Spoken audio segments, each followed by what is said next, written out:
I want to talk to you today about the gods of Hinduism, and Hindu monotheism and Hindu polytheism, and all the options that Hindus have in worshiping. That most Hindus are both monotheistic and polytheistic. So gods often run in families. A different family, each family will have a shrine to a particular god, and the children will grow up in the family making offerings to that god and so forth. And so it'll be a family that worships the god Vishnu or the god Shiva or the goddess or something of that sort. But at the same time, there are two other important variants. One is that you worship particular gods for particular occasions, and the other is that there are certain festivals at which everybody worships a particular god. So an individual Hindu would have at least three different gods: the god of the household, the god you need on this particular occasion, and the god you worship on a particular day. And so that's how it's both monotheistic and polytheistic. And perhaps the two greatest of those gods are Vishnu and Shiva. Most Hindus worship one form or the other of those two gods. And in addition, at a later period came the worship of the goddess. And many Hindus worship goddesses. So let me talk a bit, first of all, about Vishnu.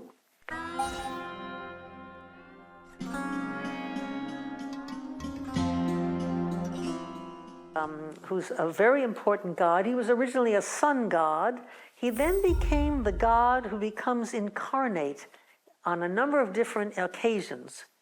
And what really happened was that he absorbed into himself, in the history of Hinduism, a lot of local gods with local forms, which are the occasions on which he became another god. He broke off a piece of himself to appear on earth as sometimes an animal. He becomes a fish on one occasion. When there's a flood, he saves the virtuous people from the flood. There's a tremendous, all the evil people are being killed, and the fish makes an ark. It's like the story of Noah rescued in the Hebrew Bible. He becomes a fish on one occasion. He becomes an aquatic boar, and he goes down into the water and picks up the earth when it sinks under the water. On different occasions, he becomes animals, and he also becomes very important people. He becomes incarnate as King Rama, and he becomes incarnate as the god Krishna. So these are pieces of Vishnu that come down into the earth and have stories. And what must have been the history of it, of course, was that there was a King Rama about whom many stories were told. And there was a cowherd god, Krishna, who takes care of the cows and flirts with all the cowherd girls.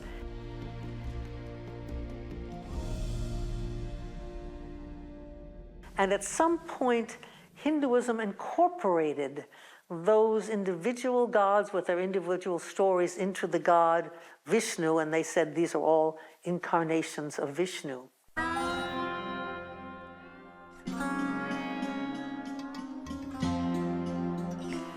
The god Shiva is a much darker god.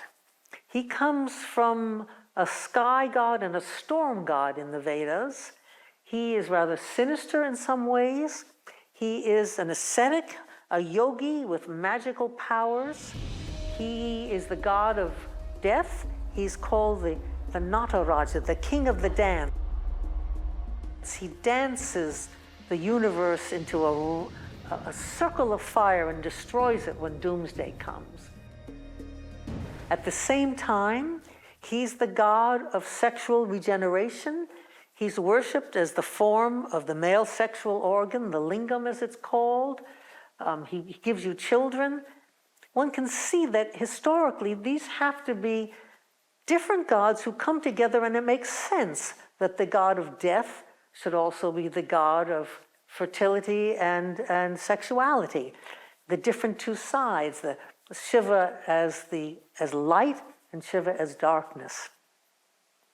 So too, there are many goddesses who are often called the goddess, but they're different goddesses. Durga is the goddess of battle. She's invoked by kings when they go into battle. She's very fierce. She kills a buffalo demon. At the same time, she's Kali, the goddess of doomsday and death. And then she is Parvati, who's the motherly god, who nurtures her son and so forth. So different Hindus will either inherit different aspects of these gods or choose the ones that suit them. And Hindus often convert from one god to another. Sometimes they meet a charismatic preacher. Sometimes they travel to a new town and they find a temple to another goddess or another god. Sometimes they marry into a different family and take on the god of that family. So there's a lot of flexibility, I would say, in the attitude toward what God you worship.